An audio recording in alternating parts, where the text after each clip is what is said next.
ये कहानी है एक छोटे से गांव की जिसका नाम है अमरपुर।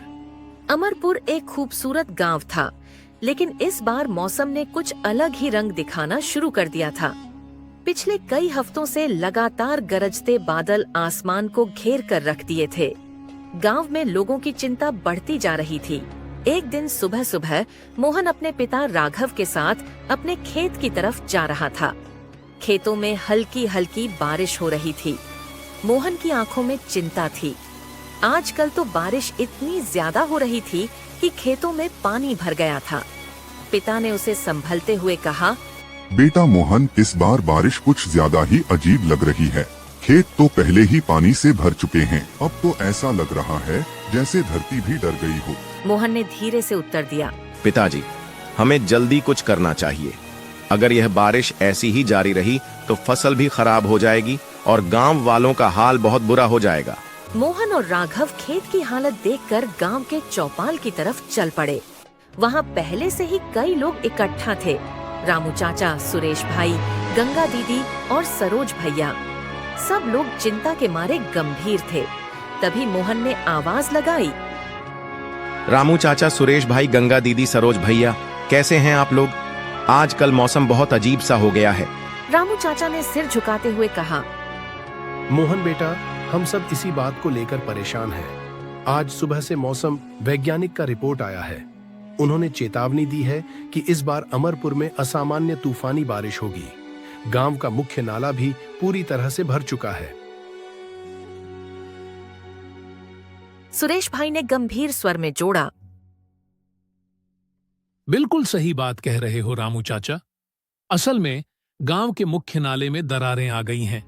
पिछले साल थोड़ी थोड़ी थीं, लेकिन इस बार वह इतनी बड़ी हो गई है कि कहीं नाले का पाट फट न जाए।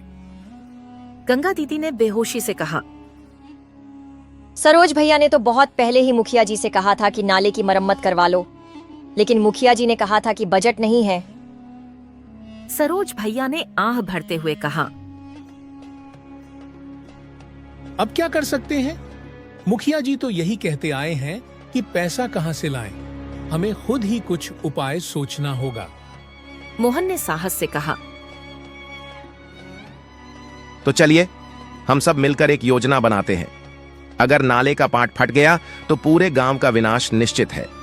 हमें पहले गांव के लोगों को सुरक्षित स्थान पर पहुंचाना होगा।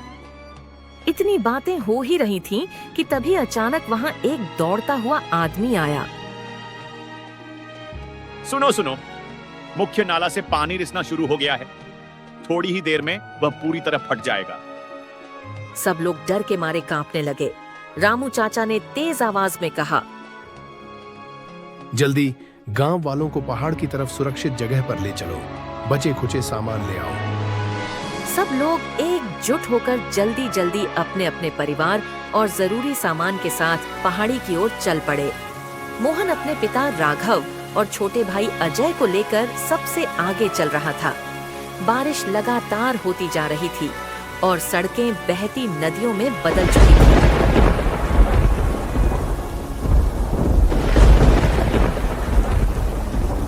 इसी बीच मुखिया जी अपने घर में बैठकर सब कुछ अनदेखा कर रहे थे।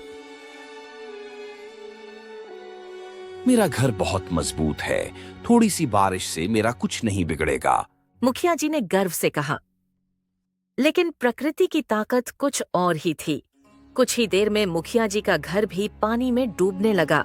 वह खुद बाहर निकलकर भागा। उसके चेहरे पर पश्चाताप की गहरी लकीरें थीं। मेरी लापरवाही ने यह सब कर दिया। मुखिया जी ने आत्मग्लानि से कहा, मुझे गांव वालों से माफी मांगनी चाहिए।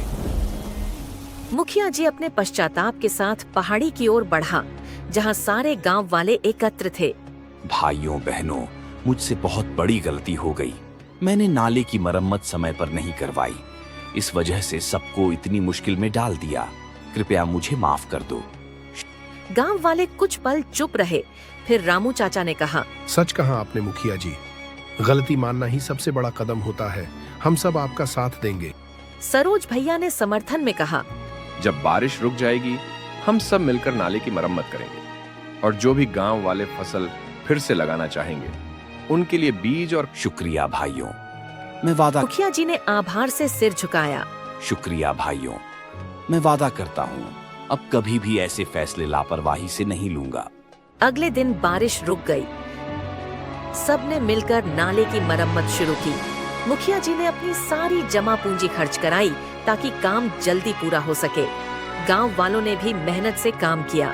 धीरे धीरे नाला मजबूत हुआ और गांव का पानी निकाल दिया गया। फिर सभी ने मिलकर नए बीज बोए, खेतों में खाद डाली और अपने गांव को फिर से हरा भरा बनाया। अब अमरपुर एक बार फिर खुशहाल हो गया था। यही तो है सच्चाई। जरूरत पड़ने पर इंसान अपनी गलतियों को मानकर उन्हें सुधारता है और मिलजुल कर हर मुसीबत का सामना कर लेता है।